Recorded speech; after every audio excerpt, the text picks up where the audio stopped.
آج کی رات میں اللہ تبارک و تعالیٰ اور نبی کریم صلی اللہ علیہ وسلم کے درمیان باہم جو گفتگو ہوئی، تو اس میں اللہ تعالیٰ کی جانب سے لہجہ کس کا تھا، یعنی ان کی مراد یہ ہے کہ کس طریقے سے نبی کریم نے اس آواز کو سنی، کس کی آواز آئی تھی وغیرہ وغیرہ۔ دیکھیں، جیسے موسیٰ علیہ السلام اللہ تعالیٰ سے دنیا میں ہم کلامی کا شرف حاصل کرتے تھے، اس سے زیادہ قوی نبی کریم صلی اللہ علیہ وسلم نے اللہ تعالیٰ سے ہم کلامی کا شرف حاصل کیا۔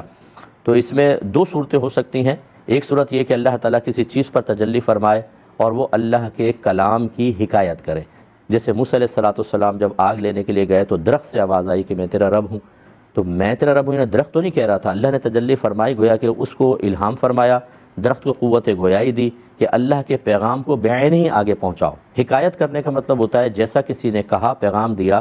ہم اس میں وہی انہی الفاظ انہی صیغوں کے ساتھ اس کو آگے بیان کر دیں۔ جیسے کسی نے مجھے کہا کہ آپ مصعب یہ لوگوں کے سامنے کر دیں، اس میں لکھا کیا تھا، اس شخص نے، یہ کوئی عالم ہی تھے، میں تمہیں وصیت کرتا ہوں ایسا نہ کرنا۔ اب میں نے اس کو پڑھ کے سنایا، میں تمہیں وصیت کرتا ہوں ایسا نہ کرنا۔ تو بتائیے یہ میری طرف سے ہو رہا ہے یا ان کی طرف سے؟ ہے ان کی طرف سے، لیکن میں تو کہہ رہا ہوں میں تمہیں وصیت کرتا ہوں، تو اس کا مطلب ہے کہ میں تو نہیں کر رہا ہوں، تو اس کو کہتے ہیں فلاں شخص کے کلام کی حکایت کرنا۔ تو اللہ تبارک و تعالیٰ اس طرح تجلی فرمائی اس پہ درخت کے، اور اس نے اللہ کی طرف سے جو بھی کلام تھا اس کو حکایت کیا، تو ایسا لگا جیسے درخت یہ کہہ رہا ہو کہ میں تیرا رب ہوں، تو اس کا مطلب ہے کہ یہ کلام حکایت ہے۔ ایسا ہوتا ہے، اور کبھی ہوتا ہے کہ اللہ تبارک و تعالیٰ کا کلام چونکہ آواز سے، الفاظ کی قید سے پاک و صاف ہے، اس کو کہتے ہیں الہام، کہ جیسے کوئی سامنے ہو، آپ میں اتنی بلا تمثیل آپ میں اتنی طاقت ہے کہ اپنے معافی ضمیر کو اس کے ذہن میں ڈال دیں،